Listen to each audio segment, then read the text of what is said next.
Thanks for sticking around for sports. I'm Brooke Bednarz. Well, I don't know about you, but getting uniforms was always something I looked forward to while playing sports in high school. But today, one Central Texas school took their reveal to a whole nother level.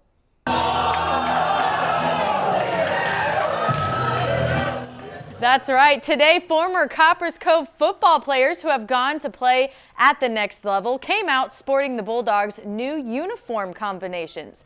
Of those who came back for the surprise were Tim Atchison, who played for Baylor from 2006 to 2010, and then he went to the NFL and played for the St. Louis Rams. Unfortunately, an injury cut that a little bit short. The current Dogs were utterly surprised and equally excited to catch up with the old guys as they were to see their new jerseys. I knew that we were getting new jerseys, but I didn't know that they were going to get revealed like that. It was really exciting to have players that were once a Dog come in and show us the jerseys and just come back to Cove. It feels good. It's kind of weird, but it's it's a blessing to have these guys ask me just to come back and be around the kids and just get to be a part of this whole experience. Like I said, it's probably the last time I'll ever put on a uniform. So I decided to go all out and tape up my cleats and my wrist and just want to try to make it as fun as possible for the kids. 2015 Copperas Cove grad Tyrell Thompson was also there for the surprise. He was recently waived from the St. Louis Rams though, but he says he's not done representing Cove at the next level. He hopes to be invited to another training camp in July. The U.S. women's national team defeated Spain in the round of 16, and now they're gearing up to play a game most would have preferred to see as the World Cup final. The U.S. and France will square off on the pitch Friday in a quarterfinal match. The game's got it all: the defending champs against the host team, a sellout crowd, and the world's biggest stage.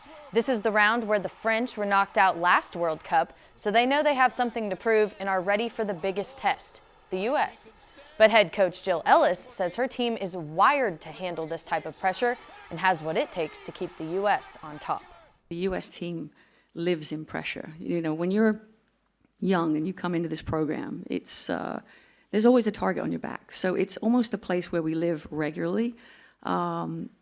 I think, this is a big game, and the players know that. But I also think it's that expectation of being ready for this moment. We talk a lot about it. They are wired for this. They're built for this.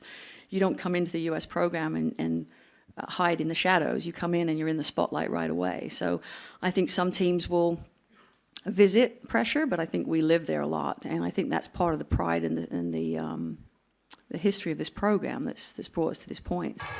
The should-be final starts at 2 p.m. Friday, so be sure to go text your boss right now about that doctor's appointment you forgot you had. Wink, wink. Today was the start of state 7-on-7 down in College Station. The Connolly Cadets, making history by competing in state for the first time, won their pool. McGregor Bulldogs also took care of business, sweeping the group and finishing at the top of their pool. La Vega lost the first game by 1, but came out victorious the rest of the day. China Spring beat Salina